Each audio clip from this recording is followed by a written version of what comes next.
Have you ever wondered if your trusty American Express card is as welcome in Europe as it is back home? Let's dive into the world of European transactions and see if Amex holds its weight across the pond. Number 1. Is American Express useful in Europe? The age-old question for travelers venturing to Europe: will my American Express card be as handy as it is in the States?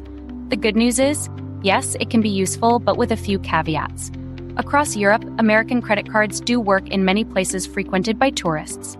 Larger establishments like hotels, big-name shops, popular restaurants, travel agencies, and car rental services often accept American Express, alongside the widely popular Visa and MasterCard.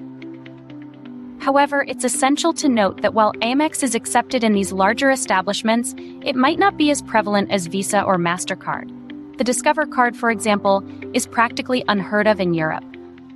So if you're relying solely on Amex, you might encounter some limitations, especially when trying to make purchases in smaller businesses or more rural areas where the acceptance of American Express might be spotty. Number 2.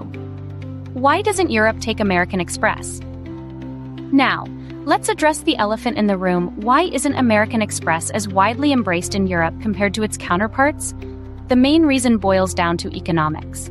American Express tends to charge merchants higher fees per transaction compared to Visa and MasterCard. For smaller businesses, especially those with thin profit margins, these higher fees can be a deterrent. It's simply more cost-effective for them to stick with the more universally accepted options like Visa and MasterCard. Additionally, the popularity of American Express cards themselves plays a role. While some European banks do issue Amex cards, they're not as widespread or commonly used as they are in the United States.